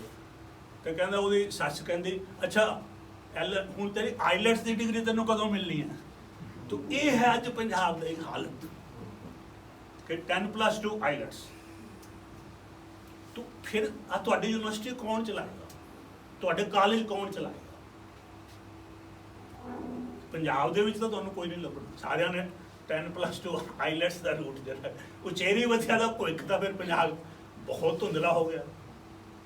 ਅੱਛਾ ਹੁਣ ਇੱਕ ਗੱਲ, ਚਲੋ ਪੰਜਾਬ ਦੀ ਤੇ ਹਾਲਤ ਵੀ ਲੱਖਾਂ ਨੌਜਵਾਨ ਹਰ ਵਕਤ 10+2 ਕਰਕੇ ਕੁਛ ਚਲੇ ਗਏ ਨੇ, ਕੁਛ ਜਾਣ ਦੀ ਤਿਆਰੀ 'ਚ ਨੇ, ਬੋਰੀਆ ਬਿਸਤਰਾ ਬਣ ਗਏ। ਲੇਕਿਨ ਹੁਣ ਇੱਕ ਗੱਲ ਹੋਰ ਹੈ ਜਿਹੜੀ ਆਪਾਂ ਨੂੰ ਜਿਹੜੀ ਛੁਪਾਈ ਜਾ ਰਹੀ ਹੈ ਕਿ ਜਿੱਥੇ ਵੀ ਮੈਂ ਦੇਖਦਾ ਕਿਤੇ ਵੀ ਕਿਤੇ, ਮੈਂ ਤਾਂ ਕਦੇ ਇਹੋ ਜਿਹੀ ਗੱਲ ਸੁਣਦਾ ਹੀ ਨਹੀਂ ਜਦੋਂ ਪ੍ਰੋਗਰਾਮ ਹੋ ਰਹੇ ਹੁੰਦੇ, ਪਰ ਟੀਵੀ ਤੇ ਕੋਈ ਬਦਲ ਉਹ ਹਰ ਇੱਕ ਥਾਂ ਦੇ ਸਪੈਸ਼ਲਿਸਟ ਹੁੰਦੇ ਨੇ, ਇਹ ਵਿਦਿਅਕ ਮਾਹਰ ਜਿਹੜੇ ਤੁਹਾਨੂੰ ਗਾਈਡ ਕਰਨਗੇ ਵਿਦੇਸ਼ਾਂ 'ਚ ਉਚੇਰੀ ਵਿਦਿਆ ਦੇ ਬਾਰੇ। ਹਰ ਚੈਨਲ ਨੇ ਰੱਖੇ ਹੋਏ ਨੇ ਮਾਹਰ, ਉਹ ਸਵਾਲ ਕਰਦੇ ਨੇ, ਬੱਚੇ ਜਵਾਬ। ਮੈਂ ਬੜਾ ਹੈਰਾਨ ਹੁੰਦਾ ਵੀ ਇਹ ਕਿਹਨੂੰ ਇਹ ਸਲਾਹ ਦੇ ਰਹੇ ਨੇ। ਇਹੀ ਬਹਾਨਾ ਬਣਾਇਆ ਜਾ ਰਿਹਾ ਹੈ ਕਿ ਸਾਰੇ ਬੱਚੇ ਜੀ ਉਚੇਰੀ ਵਿਦਿਆ ਲੈਣ ਜਾ ਰਹੇ। ਹੁਣ ਕੀ ਸੱਚੀ ਮੁੱਚੀ ਜਿਹੜੀ ਉਚੇਰੀ ਵਿਦਿਆ ਲੈਣ, ਉਚੇਰੀ ਵਿਦਿਆ ਲੈਂਦੇ ਨੇ ਉੱਥੇ ਜਾ ਕੇ? ਇਹ ਵੀ ਇੱਕ ਸਵਾਲ ਹੈ ਜਦ ਇਹ ਸਾਰੇ ਉਚੇਰੀ ਵਿਦਿਆ ਲੈਣ ਜਾ ਰਹੇ। ਲੇਕਿਨ ਮੈਨੂੰ ਤਾਂ ਮਤਲਬ ਹੰਡਾਇਆ ਹੋਇਆ ਤਜਰਬਾ, ਪਰ ਹੋਰ ਵੀ ਜਿਹਨਾਂ ਹੁਣ ਇੱਕ ਇੱਥੇ ਬੜੇ ਸਾਰੇ ਬੰਦੇ ਇੱਕੋ ਜਿਹੇ, ਪੰਜਾਂ ਉਂਗਲੀਆਂ ਬਰਾਬਰ ਨਹੀਂ ਹੁੰਦੇ। ਇੱਕ ਬੜੇ ਸਾਡੇ ਸੁਹਿਰਦ ਔਰ ਸਤਿਕਾਰਤ ਜਿਹੜੇ ਸੀਨੀਅਰ IAS ਅਫਸਰ, ਉਹ ਕੈਨੇਡਾ ਗਏ, ਅਮਰੀਕਾ ਗਏ, ਉਹਨਾਂ ਨੂੰ ਮਤਲਬ ਲੱਗਿਆ ਕਿ ਸਾਡੀ ਬੜੀ ਹਾਇਰ ਐਜੂਕੇਸ਼ਨ 'ਚ ਘੱਟ ਰਿਪਰੈਜ਼ੈਂਟੇਸ਼ਨ ਹੈ। ਤਾਂ ਉਹਨਾਂ ਨੇ ਆਪਣੇ ਤੌਰ ਤੇ ਇੱਕ ਸਰਵੇਖਣ ਕੀਤਾ ਕਿ ਪੰਜਾਬੀਆਂ ਦੀ ਜਿਹੜੀ ਉਹ ਜਿੱਥੇ ਸਾਡੇ ਸੰਘਣੀ ਵਸੋਂ ਹੈ ਕੈਨੇਡਾ ਦੇ ਵਿੱਚ, ਉੱਥੇ ਦੀਆਂ ਯੂਨੀਵਰਸਿਟੀਆਂ 'ਚ ਜਦੋਂ ਜਿਹੜੇ ਬੱਚੇ PhD ਕਰ ਰਹੇ ਆ, ਜਾਂ ਇਹ ਅਮਰੀਕਾ 'ਚ ਵੀ ਉਹਨਾਂ ਦੋਨਾਂ ਸਾਹਮਣੇ ਕੀਤਾ, ਉਹਨਾਂ ਦੀ ਜਿਹੜੀ ਰਿਪਰੈਜ਼ੈਂਟੇਸ਼ਨ ਹੈਗੀ ਕੀ ਉਹਨਾਂ ਦੇ ਵਸੋਂ ਦੇ, ਪੰਜਾਬੀ ਵਸੋਂ ਦੇ ਅਨੁਕੂਲ ਹੈ। ਮਸਲਨ ਵੈਨਕੂਵਰ ਏਰੀਆ ਜਿਹੜਾ ਇਹ BC ਦਾ UBC ਬਹੁਤ ਸੰਘਣੀ ਪੰਜਾਬੀ ਵਸੋਂ, ਬਹੁਤ ਵੱਡੀ ਮਤਲਬ ਸਾਡੀ ਵਸੋਂ ਜਿਹੜੀ ਵੈਨਕੂਵਰ ਏਰੀਆ ਜਿਹੜੀ ਬ੍ਰਿਟਿਸ਼ ਕੋਲੰਬੀਆ, ਉਹਨਾਂ ਨੇ UBC ਉੱਥੇ ਜਾ ਕੇ ਪਤਾ ਕੀਤਾ ਤੇ ਉੱਥੇ ਉਹਨਾਂ ਨੂੰ 28 ਪੰਜਾਬੀ ਜਿਹੜੇ ਸਟੂਡੈਂਟ ਹੈ ਜਿਹੜੇ PhD ਟੋਟਲ, ਔਰ ਲਗਭਗ ਇਹੀ ਹਰ ਤਾਂ। ਤੋ ਸਾਡੀ ਜਿਹੜੀ ਰਿਪਰੈਜ਼ੈਂਟੇਸ਼ਨ ਹੈ ਪੰਜਾਬੀਆਂ ਦੀ ਹਾਇਰ ਐਜੂਕੇਸ਼ਨ, ਡਾਕਟਰੇਟ ਜਾਂ ਪੋਸਟ ਡਾਕਟਰੇਟ ਲੈਵਲ ਦੇ ਵਿੱਚ ਨਾ ਦੇ ਬਰਾਬਰ ਬਹੁਤ ਥੋੜੀ ਹੈ ਜਿਹੜੀ ਸਾਡੀ ਜਿਹੜੀ ਰਿਪਰੈਜ਼ੈਂਟੇਸ਼ਨ, ਔਰ ਖਾਸ ਕਰਕੇ ਜਿਹੜੀ ਜੇ ਅਸੀਂ ਆਪਣੀ ਵਸੋਂ ਦੀ ਅਨੁਪਾਤ ਕੱਢੀਏ ਤਾਂ ਬਹੁਤ ਹੀ ਥੋੜੀ ਹੈ। ਲੇਕਿਨ ਕੀ ਸਾਰੇ ਹਿੰਦੁਸਤਾਨੀਆਂ ਨੇ ਇੱਦਾਂ? ਬਿਲਕੁਲ ਨਹੀਂ, ਬਿਲਕੁਲ ਨਹੀਂ। ਬਾਕੀ ਹਿੰਦੁਸਤਾਨੀ ਉਲਟ ਹੈ, ਖਾਸ ਕਰਕੇ ਦੱਖਣੀ ਭਾਰਤ ਦੇ ਲੋਕ। ਉਹਨਾਂ ਨੇ ਇਹ ਵੀ ਦੋਨੋਂ ਸਟੱਡੀ ਉਹਨਾਂ ਨੇ ਕੀਤੀ, ਪੰਜਾਬੀ ਵਰਸਸ ਸਾਊਥ ਇੰਡੀਅਨ। ਤੋ ਜਿੰਨੀ ਰੇਸ਼ੋ ਦੇ ਨਾਲ ਪੰਜਾਬੀਆਂ ਦੀ ਰਿਪਰੈਜ਼ੈਂਟੇਸ਼ਨ ਘੱਟ ਹੈ ਆਪਣੇ ਵਸੋਂ ਦੇ, ਉਨੇ ਗੁਣਾ ਉਹਨਾਂ ਦੀ ਜ਼ਿਆਦਾ ਹੈ ਸਾਊਥ ਇੰਡੀਅਨ ਦੀ। ਉਹਨਾਂ ਦੀ PhD ਜਿਹੜੇ ਬੱਚੇ ਕਰ ਰਹੇ ਨੇ ਯੂਨੀਵਰਸਿਟੀਆਂ 'ਚ ਇੰਨੀ ਜ਼ਿਆਦਾ ਉਹਨਾਂ ਦੀ ਆਪਣੀ ਵਸੋਂ ਨਾਲ ਉਹਨਾਂ ਦੀ ਉਹਦੇ ਰਿਪਰੈਜ਼ੈਂਟੇਸ਼ਨ ਤਾਂ ਤੁਹਾਡੇ ਸਾਹਮਣੇ ਸੱਚਾਈ ਜਿਹੜੀ ਹੈ ਸਾਹਮਣੇ ਆਉਂਦੀ ਵੀ ਇਹ ਭਾਰਤ ਦਾ ਮਸਲਾ ਨਹੀਂ ਹੈ, ਇਹ ਮਸਲਾ ਪੰਜਾਬ ਦਾ। ਤੇ ਫਿਰ ਇੱਕ ਜਿਹੜੀ ਨਵੇਂ ਕਲਚਰ ਜਿਹੜੀ ਪੈਦਾ ਹੋਈ ਉਹਦੇ 'ਚ ਇਹ ਹੈ ਕਿ ਸਾਡਾ ਜਿਹੜਾ ਮਕਸਦ ਹੈ ਉਹ ਤਾਂ ਇਹ ਹੈ ਕਿ ਵੀ ਥੋੜੇ ਤੋਂ ਥੋੜੇ ਸਮੇਂ 'ਚ ਜ਼ਿਆਦਾ ਤੋਂ ਜ਼ਿਆਦਾ ਪੈਸਾ ਕਿੱਦਾਂ ਬਣਾਇਆ ਜਾਏ। ਤਾਂ ਉਹਦੇ 'ਚ ਉਚੇਰੀ ਵਿੱਦਿਆ ਦਾ ਤਾਂ ਕੋਈ ਘੱਟੇ ਸਥਾਨ ਵੀ ਜੇ ਚਲੋ ਠੀਕ ਹੈ ਜੀ, ਉਚੇਰੀ ਵਿੱਦਿਆ ਨਾਲ ਵੀ ਕਿਸੇ ਦਾ ਤੁੱਕਾ ਲੱਗ ਗਿਆ ਉਹ ਵੀ ਠੀਕ ਹੈ, ਲੇਕਿਨ ਹੋਰ ਬੜੇ ਧੰਦੇ ਜਿਹਦੇ ਨਾਲ ਜਲਦੀ ਮਤਲਬ ਕੀਤਾ ਜਾ ਟਰਾਲਾ ਪਾ ਕੇ ਜ਼ਿਆਦਾ ਜਲਦੀ ਮਤਲਬ ਕੀਤਾ ਜਾ ਸਕਦਾ। ਤਾਂ ਬਹੁਤ ਸਾਰੇ ਸਾਡੇ ਉਹ ਰੂਟ, ਪਰ ਇਸ ਤੋਂ ਵੀ ਇੱਕ ਖਤਰਨਾਕ ਰੂਟ ਹੈ ਕਿ ਜਿਹੜਾ ਨਜਾਇਜ਼ ਕੰਮ ਕਰੋ ਧੰਦੇ ਦੇ। ਤਾਂ ਸਾਡੇ ਨੌਜਵਾਨ ਕੀ ਕੈਨੇਡਾ ਦੇ ਵਿੱਚ ਤਕਰੀਬਨ ਅਸੀਂ ਇਜਾਰੇਦਾਰੀ ਮੋਨੋਪੋਲੀ ਕਰ ਲਈ ਡਰੱਗ ਟ੍ਰੇਡ। ਸਾਡੇ ਜਿਹੜੇ ਨਜਾਇਜ਼ ਬੰਦੇ ਜਿਹਦਾ ਹਿਊਮਨ ਟ੍ਰੈਫਿਕਿੰਗ ਇਹ ਸਾਡੀ ਮੋਨੋਪੋਲੀ ਹੋ ਗਈ ਪੰਜਾਬੀਆਂ ਦੀ। ਐਸੇ ਯੂਨੀਵਰਸਿਟੀ ਸੀ ਕੁਝ ਸਾਲ ਪਹਿਲਾਂ ਇੱਕ ਵਿਦਵਾਨ ਨੇ ਜਿਨ੍ਹਾਂ ਨੇ ਇੱਥੋਂ PhD ਵੀ ਕੀਤੀ, ਸਰਦਾਰ ਗੁਰਨਾਮ ਸਿੰਘ ਸੰਘੇੜਾ। ਇੱਕ ਇੱਥੇ ਸੈਸ਼ਨ ਸੀ, ਮੈਂ ਪ੍ਰੈਜ਼ਾਈਡ ਕਰ ਰਿਹਾ ਸੀ, ਉਹਨਾਂ ਨੇ ਆਪਣਾ ਪਰਚਾ ਪੜਿਆ। ਤੇ ਹੁਣ ਮੈਂ ਤੁਹਾਨੂੰ ਦੱਸਦਾ ਕਿ ਜਿਹੜੀ ਮੈਂ ਗੱਲ ਦੱਸ ਰਿਹਾ ਵੀ ਡਰੱਗਸ ਤੇ ਸਾਡੀ ਇਜਾਰੇਦਾਰੀ ਦੀ, ਉਹਨਾਂ ਨੇ ਕਿਹਾ ਕਿ ਉਸ ਸਾਲ ਕੁਝ ਸਾਲ ਪਹਿਲਾਂ ਦੇ ਕਹਿੰਦੇ ਬ੍ਰਿਟਿਸ਼ ਕੋਲੰਬੀਆ ਦੇ ਵਿੱਚ ਡਰੱਗਸ ਰਿਲੇਟਡ 128 ਮੌਤਾਂ ਹੋਈਆਂ, ਉਹਦੇ ਵਿੱਚੋਂ 127 ਪੰਜਾਬੀ ਸੀ। ਮੈਂ ਥੋੜਾ ਜਿਹਾ ਬਦਲ ਦਿੱਤਾ, ਉਹਨਾਂ ਨੇ ਪੂਰਾ ਉਹਨਾਂ ਨੂੰ ਕੋਟ ਕੀਤਾ, ਸਿਰਫ ਉਹਨਾਂ ਨੇ ਕਿਹਾ ਸੀ 127 ਜੱਟ ਸੀ, ਮੈਂ ਉਹਦੀ ਥਾਂ ਪੰਜਾਬੀ ਸ਼ਬਦ ਵਰਤੇ। ਲੇਕਿਨ ਗੱਲ ਇੱਕੋ ਹੀ ਹੈ ਕਿ ਤੁਹਾਨੂੰ ਇਹਦੋਂ ਪਤਾ ਲੱਗਦਾ ਹੈ ਕਿ ਕਿਸ ਹੱਦ ਤੱਕ ਸਾਡੀ ਜਿਹੜੀ ਹੈ ਡਰੱਗ ਟ੍ਰੇਡ ਕੈਨੇਡਾ ਦੇ ਉੱਪਰ ਮੋਨੋਪੋਲੀ ਹੈ। ਅੱਛਾ, ਹੁਣ ਸਾਡੀਆਂ ਕੁੜੀਆਂ ਵੀ ਘੱਟ ਨਹੀਂ, ਜੇ ਮੁੰਡੇ ਕਹਿੰਦੇ ਵੀ ਅਸੀਂ ਡਰੱਗਸ ਨਾਲ ਜਾਂ ਮਤਲਬ ਜਿਹੜਾ ਹੈਗਾ ਨਜਾਇਜ਼ ਬੰਦੇ ਲਗਾ ਕੇ ਜਾਂ ਗੈਂਗ ਦੇ ਮੈਂਬਰ ਬਣ ਕੇ ਜਲਦੀ ਉਚੇਰੀ ਵਿੱਦਿਆ ਨਾਲੋਂ ਪੈਸਾ ਬਣਾ ਸਕਦੇ ਹਾਂ, ਤੇ ਕੁੜੀਆਂ ਨੇ ਵੀ ਇੱਕ ਸੌਖਾ ਰਾਹ, ਚਲੋ ਤੁਹਾਨੂੰ ਤੁਸੀਂ ਗੈਸ ਕਰ ਹੀ ਸਕਦੇ ਹੋ ਕਿ ਕੁੜੀਆਂ ਕੋਲ ਸੌਖਾ ਰਾਹ ਕੀ ਹੋ ਸਕਦਾ। ਪ੍ਰੋਸਟੀਟਿਊਸ਼ਨ, ਹਰ ਪੱਧਰ ਦੀ ਪ੍ਰੋਸਟੀਟਿਊਸ਼ਨ ਸਾਡੀਆਂ ਕੁੜੀਆਂ ਕਰ ਰਹੀਆਂ, ਜੇ ਜਿਹਨੂੰ ਆਪਾਂ ਸਟਰੀਟ ਗਰਲਸ ਕਹਿ ਸਕਦੇ, ਹੋਟਲਾਂ ਦੇ ਵਿੱਚ ਕਰ ਰਹੀਆਂ। ਪਰ ਜਿਹੜੀਆਂ ਉਸ ਤੋਂ ਉੱਪਰ ਨੇ ਫਿਰ ਉਹ ਮਸਾਜ ਪਾਰਲਰ ਆਪਣੇ ਬਣਾ ਕੇ ਕੁੜੀਆਂ ਖੋਲ੍ਹੇ ਹੋਏ ਆ। ਜੇ ਉਸ ਤੋਂ ਉੱਪਰ ਚਲੇ ਜਾਂਦੇ ਫਿਰ ਉਹਨਾਂ ਨੇ ਡੇਟਿੰਗ ਸਰਵਿਸ ਦੇ ਨਾਂ ਤੇ ਇਹ ਕੰਮ ਚੱਲ ਰਿਹਾ। ਉਸ ਤੋਂ ਵੀ ਉੱਪਰ ਜਿਹੜੇ ਹੈਗੇ ਲੋਕ ਡਾਟਾ ਹੈਗਾ ਤੁਹਾਡੇ ਕੋਲ? ਹਾਂਜੀ, ਡਾਟਾ ਹੈਗਾ। ਚਲੋ ਆਪਾਂ ਬਾਅਦ ਚ ਕਰਾਂਗੇ। ਮੈਂ ਪੁੱਛਿਆ ਸੀ ਵੀਡੀਓ ਚ ਆਇਆ ਸੀ, ਇੰਨਾ ਜ਼ਿਆਦਾ ਨਹੀਂ ਜਿੰਨਾ ਮੈਂ ਤੁਹਾਨੂੰ ਦਵਾਂਗਾ। ਮੈਂ ਤੁਹਾਨੂੰ ਪਹਿਲਾਂ ਤਾਂ ਇੰਟਰਪਟ ਸਵਾਲ ਜਵਾਬ ਨੇ ਨਾ ਬਾਅਦ ਦੀ ਦੇਖੋ, ਅਸੀਂ ਰੱਖਾਂਗੇ ਇਹਦਾ ਟਾਈਮ, ਗੱਲ ਵਿੱਚ ਨਾ ਇੰਟਰਪਟ ਕਰੋ, ਬਾਅਦ ਚ ਆਪਾਂ ਬਿਲਕੁਲ। तो खैर चलो ये तो मतलब जो गल तो यह है कि अपना जो ये पिछे मानसिकता यही है कि जल्दी तो थोड़े समय चो ज़्यादा तो ज़्यादा पैसा किस तरह बनाया जा सकता। तो जो ये साडा हो जाए, फिर जो बंदे ने डिगना ना, जो बंदे ने डिगना है, चढ़न की सीमा होंगी है, डिगण की कोई सीमा नहीं होंगी, निगार की कोई सीमा नहीं होंगी। तो जो साड़ियाँ कुड़ियाँ नहीं कर सकते, सब कुछ कर सकते, साढ़े मुंडे ये नहीं कर सकते। तो इस करके किरपा करके ये जी चीज़ है कि स्टैंडर्ड जोड़े होंगे जा उपर जाना ही मुश्किल होंगे, लेकिन थले डिगण कोई रुकावट नहीं होंगी। पहाड़ पर चढ़ना बहुत सौखा, एक बार छाल मार, फिर डिगण की कोई सीमा नहीं होती।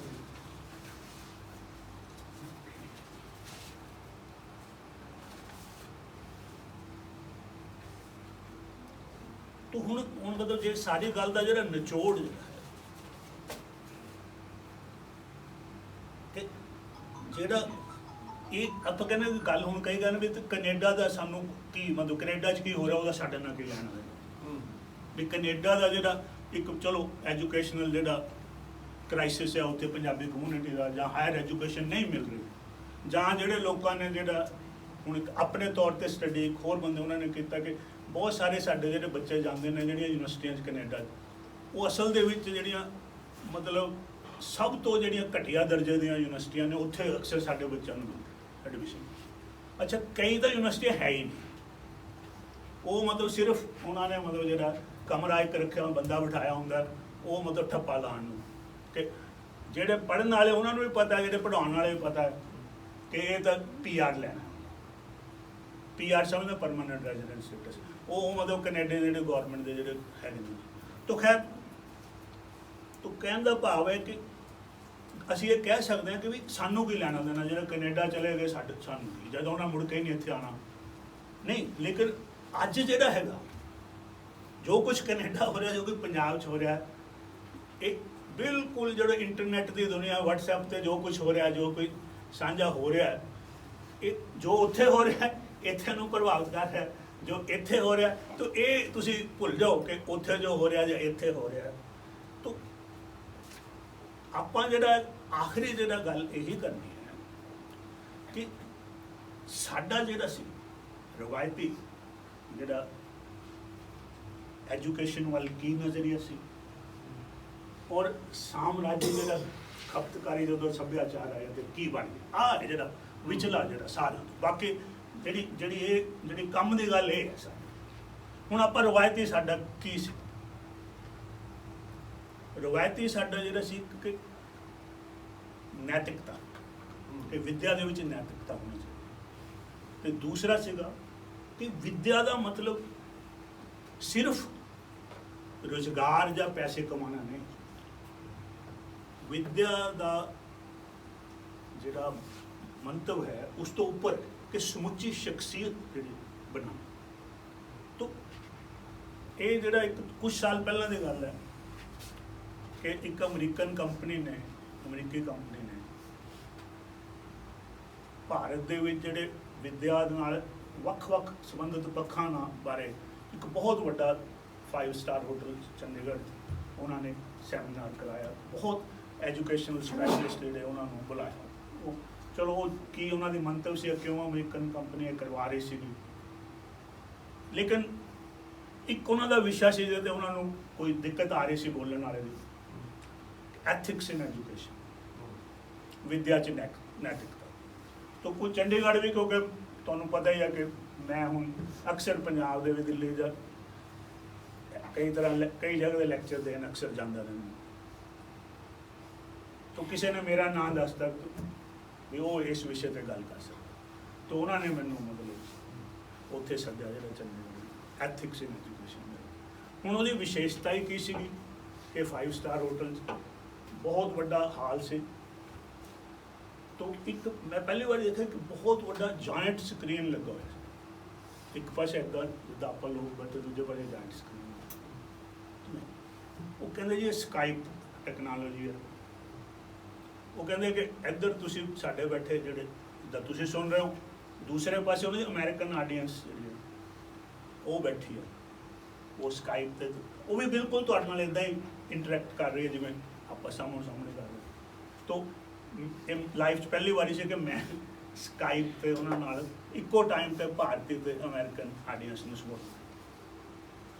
तो हुण मैं उन्होंने कहा भी एथिक्स इन एजुकेशन मैं ये तो आधार ही मैं कहा गुरु ग्रंथ साहब च पिया है कि विद्या विचारी तां परोपकारी। ये है फाउंडेशन ऑफ एथिक्स कि एजुकेशन सिर्फ ਤੁਹਾਡੇ ਲਈ ਆਪਣੇ ਲਈ ਨਹੀਂ ਹੈ ਪਰਉਪਕਾਰ ਦੂਸਰਿਆਂ ਤੋਂ ਭਾਵ ਸਮਾਜ ਲਈ ਹੈ। ਐਜੂਕੇਸ਼ਨ ਦਾ ਜਿਹੜਾ ਪਰਪਸ ਹੈ ਉਹ ਸਮਾਜ ਦੀ ਭਲਾਈ ਹੈ। ਇਹ ਗੁਰੂ ਗ੍ਰੰਥ ਸਾਹਿਬ ਨੇ ਇਹ ਦੱਸਿਆ। ਅੱਛਾ ਲੇਕਿਨ ਦੂਸਰੀ ਚੀਜ਼ ਵੀ ਗੁਰੂ ਗ੍ਰੰਥ ਸਾਹਿਬ ਨੇ ਦੱਸਿਆ ਉਹ ਹੈ ਕਿ ਗੁਰਪ੍ਰਸਾਦੀ ਵਿਦਿਆ ਵਿਚਾਰੇ ਪੜ੍ਹ ਪਾਵੇ ਮਾਂ ਆਪਾ ਮਦੇ ਆਪ ਪ੍ਰਗਾਸਿਆ ਪਾਇਆ ਅੰਮ੍ਰਿਤ ਨਾਮ। ਕੀ ਹੈ कि एजुकेशन जी है आपा मदे आप प्रकाशिया तुहाडे अंदर जिहड़ा तुहाडा सैल्फ है उन्होंने चमकाउंदी है और पाया अमृत नाम कि तुहाडे जिहड़ी रूहानी तौर पर तुहानूं चेतन करदी है तुहाडी शख्सियत नूं चमकाउंदी है ते तुहाडे जिहड़ी तुहानूं चेतन मनुख बनाती है। ये है गुरु ग्रंथ साहब दे विच एथिक्स इन एजुकेशन। ਹੁਣ ਇਸ ਤੋਂ ਵਧੀਆ ਕੋਈ ਗੱਲ ਸ਼ਾਇਦ ਹੀ ਕਹੀ ਜਾ ਸਕੇ ਵੀ ਐਜੂਕੇਸ਼ਨ ਦਾ ਕੀ ਪਰਪਸ ਹੋਣਾ ਚਾਹੀਦਾ। ਤਾਂ ਅੱਜ ਕੀ ਹੋ ਰਿਹਾ ਬਿਲਕੁਲ ਇਸ ਨੂੰ ਜਿਹੜਾ ਪੁੱਠਾ ਕਰ ਇਹ ਜਿਹੜੀ ਸਾਮਰਾਜੀ ਜਿਹੜਾ ਫਿਲਾਸਫੀ ਹੈ ਐਜੂਕੇਸ਼ਨ ਉਹ ਤੁਹਾਨੂੰ ਐਕਸਟ੍ਰੀਮ ਨਿੱਜ ਮਤਲਬ ਅੱਤ ਦਰਜੇ ਦਾ ਨਿੱਜਵਾਦੀ ਬਣਾ, ਐਕਸਟ੍ਰੀਮ ਇੰਡੀਵਿਜੂਅਲਿਜ਼ਮ। ਹੁਣ ਸਭ ਨੂੰ ਪਤਾ, ਸਾਮਰਾਜਿਆਂ ਨੂੰ ਵੀ ਪਤਾ ਵੀ ਜੇ ਅਸੀਂ ਕਵਾਂਗੇ ਵੀ ਅਸੀਂ ਨਿੱਜਵਾਦੀ ਬਣਾ ਰਹੇ ਹਾਂ ਤਾਂ ਉਹਦੇ ਨਾਲ ਨਾ ਸਤਿਕਾਰ ਜਿਹਾ ਨਹੀਂ ਮਿਲਦਾ। ਵੀ ਲੋਕਾਂ ਨੂੰ ਪਤਾ ਵੀ ਨਿੱਜਵਾਦ ਦੀ ਜਿਹਨੂੰ ਆਪਾਂ ਕਹਿੰਦੇ ਅੰਗਰੇਜ਼ੀ ਕਨੋਟੇਸ਼ਨ ਉਹ ਨੈਗੇਟਿਵ ਹੈ। ਤੁਸੀਂ ਕਹਿੰਦੇ ਯਾਰ ਬੰਦਾ ਤੂੰ ਬੜਾ ਨਿੱਜਵਾਦੀ ਹੈ, ਤੇ ਤੁਹਾਨੂੰ ਪਤਾ ਹੈ ਵੀ ਤੁਹਾਨੂੰ ਕੋਈ ਕੰਪਲੀਮੈਂਟ ਨਹੀਂ ਦੇ ਰਿਹਾ, ਇਹ ਮਾੜਾ ਕਹਿ ਰਿਹਾ। ਤਾਂ ਫਿਰ ਸਾਮਰਾਜਿਆਂ ਨੇ ਇਹਦਾ ਵੀ ਹੱਲ ਕੱਢਿਆ। ਉਹਨਾਂ ਨੇ ਕਿਹਾ ਇੰਡੀਵਿਜੂਅਲਿਜ਼ਮ ਦੀ ਥਾਂ ਤੇ ਕੈਰੀਅਰਿਜ਼ਮ ਕਰੋ। ਤਾਂ ਅਸੀਂ ਕੈਰੀਅਰਵਾਦ ਦਾ ਸ਼ਿਕਾਰ ਹੋਏ। ਸਭ ਕੁਝ ਹੀ ਅਸੀਂ ਉੱਥੇ ਨਾ ਇੱਥੋਂ IAS ਅਫਸਰ, IPS ਅਫਸਰ ਪੰਜਾਬ ਦੇ ਵੱਡੇ ਵੱਡੇ ਉੱਥੇ ਜਾਂਦੇ ਤਾਂ ਉਹ ਕਈ ਲੋਕ ਹੁਣ ਉੱਥੇ, ਮੈਂ ਤਾਂ ਉੱਥੇ ਇੰਨੇ ਸਾਲ ਹੰਡਾਇਆ ਨਾ, ਉੱਥੇ ਉਹਨਾਂ ਚਲੋ ਜੀ ਬੱਚੇ ਕਹਿੰਦੇ ਜਾਓ ਥੋੜ੍ਹੇ ਸਾਨੂੰ ਹੈਲਪ ਹੋ ਜਾਏਗੀ। ਸਭ ਨੂੰ ਚਾਹੇ ਤੁਸੀਂ ਇੱਥੇ ਜੋ ਮਰਜ਼ੀ ਸੀ, ਕਦੇ ਚਾਹ ਦੀ ਪਿਆਲੀ ਕਦੇ ਨਹੀਂ ਸੀ ਪੀਤੀ ਆਪ ਚੱਕ ਕੇ, ਉੱਥੇ ਜਾ ਕੇ ਤੁਸੀਂ ਫਾਰਮਾਂ ਬੇਰੀਆਂ ਤੋੜਨ ਲੱਗੇ। ਉਹ ਜਿਹੜੇ ਬੰਦੇ ਉਹਨਾਂ ਦੇ ਮਤਹਿਤ ਹੁਣ ਪੰਜਾਬ ਹੈ ਸਾਰਾ ਹੀ ਗਿਆ ਹੋਇਆ ਵੀ ਤੁਸੀਂ ਇਹ ਨਹੀਂ ਕਹੋਗੇ ਮੈਨੂੰ ਜਿਹੜਾ ਇੱਥੇ ਦੇਖਣਾ। ਪਹਿਲਾਂ ਲੋਕ ਇਹੀ ਕਹਿੰਦੇ ਸੀ ਵੀ ਸਾਨੂੰ ਇੱਥੇ ਕਿਹੜਾ ਜੋ ਮਰਜ਼ੀ ਕੰਮ ਕਰ ਲਓ, ਇੱਥੇ ਕਿਹੜਾ ਸਾਨੂੰ ਦੇਖਣਾ। ਹੁਣ ਉਹ ਗੱਲ ਨਹੀਂ, ਜਿੱਥੇ ਵੀ ਤੁਸੀਂ ਹੋਗੇ ਕੋਈ ਨਾ ਕੋਈ ਪੰਜਾਬੀ ਉੱਥੇ ਟੱਕਰ ਜਾਏਗਾ ਤੁਹਾਨੂੰ, ਜਿਹੜੇ ਜਾਣਦੇ ਹੋਣ। ਉਹ ਕਹਿੰਦਾ ਮਹਾਰਾਜ ਤੁਹਾਨੂੰ ਜਿਹੜੇ ਬੰਦੇ ਉਹਨਾਂ ਦੇ ਥੱਲੇ ਕੰਮ ਕੀਤਾ ਜੂਗਾ ਤੁਹਾਨੂੰ ਕੀ ਹੋਗਾ, ਤੁਸੀਂ ਇਹ ਕੀ ਕਰ ਰਹੇ ਹੋ? ਉਹ ਕਹਿੰਦਾ ਜੀ ਬੱਚਿਆਂ ਦੇ ਕੈਰੀਅਰ ਲਈ ਕਰ ਰਹੇ ਸੀ। ਤਾਂ ਇਹ ਇੱਕ ਸਤਿਕਾਰਤ ਲਫ਼ਜ਼ ਹੋਇਆ ਕੈਰੀਅਰ ਦੀ। ਇਹੀ ਬੱਚਿਆਂ ਨੂੰ ਵੀ ਅਸੀਂ ਆਪਣੇ ਹੁਣ ਕੈਰੀਅਰ ਮੈਂ ਤੁਹਾਨੂੰ ਦੱਸ ਦਿੱਤੇ ਵੀ ਕਈ ਤਰ੍ਹਾਂ ਦੇ ਕੈਰੀਅਰ ਨੇ। ਤਾਂ ਕੈਰੀਅਰ ਜਿਹੜਾ ਹੈਗਾ, ਜੇ ਅਸੀਂ ਕੈਰੀਅਰ ਨੂੰ ਸਿਰਫ ਕੈਰੀਅਰ 'ਚੋਂ ਐਥਿਕਸ ਕੱਢ ਦੇਵਾਂਗੇ ਤੇ ਫਿਰ ਤਾਂ ਇੱਕ ਪੈਸਾ ਕਮਾਉਣ ਦਾ ਜ਼ਰੀਆ ਹੈਗਾ, ਜਿੱਥੋਂ ਸੌਖਾ ਪੈਸਾ ਬਣ ਗਿਆ ਉਹੀ ਵਧੀਆ ਕੈਰੀਅਰ।